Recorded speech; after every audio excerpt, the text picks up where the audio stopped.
టాలీవుడ్ లో ఘన చరిత్ర కలిగిన బ్యానర్ లో లక్ష్మీ ప్రసన్న పిక్చర్స్ ఒకటి. ఈ బ్యానర్ పై ప్రముఖ నటుడు మోహన్ బాబు ఎన్నో విజయవంతమైన చిత్రాలను నిర్మించారు. అందులో Alludu Garu, assembly rowdy, major Chandrakanth, Pedarayudu వంటి బ్లాక్ బస్టర్ చిత్రాలు ఉన్నాయి. ఒకప్పుడు ఈ బ్యానర్ టాలీవుడ్ లో విజయానికి ప్రతీకగా నిలిచింది. కాలక్రమేణా మోహన్ బాబు సినిమాల్లో జోరు తగ్గిన తర్వాత ఈ బ్యానర్ బాధ్యతలను ఆయన కుమార్తె మంచు లక్ష్మి తీసుకున్నారు. నిర్మాతగా తనకంటూ ప్రత్యేక గుర్తింపు తెచ్చుకోవాలని లక్ష్మి ప్రయత్నించారు. అయితే ఆమె నిర్మించిన సినిమాలు ఆశించిన స్థాయిలో ఫలితాలు ఇవ్వలేదు.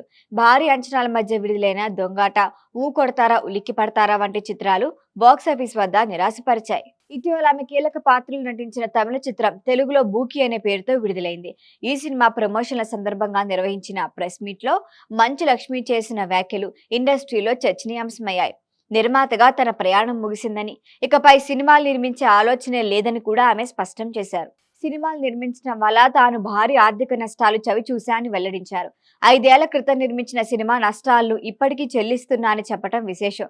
ప్రస్తుతం నటిగా సంపాదిస్తున్న పారితోషికం అప్పులను తీర్చే ప్రయత్నం చేస్తున్నా అని పేర్కొన్నారు. నిర్మాతగా కాకుండా ఇకపై నటిగా మాత్రమే కొనసాగుతా అని స్పష్టంగా ప్రకటించారు. గత ఏడాది ఆమె లీడ్ రోల్ పోషిస్తూ నిర్మించిన దక్ష చిత్రం కూడా పెద్దగా ఆకట్టుకోలేకపోయింది. ఆ చిత్రంలో మోహన్ బాబు కీలక పాత్ర పోషించారు. ఎన్నో అడ్డంకుల తర్వాత విడుదలైనప్పటికీ ప్రేక్షకుల నుంచి ఆశించిన స్పందన రాలేదు.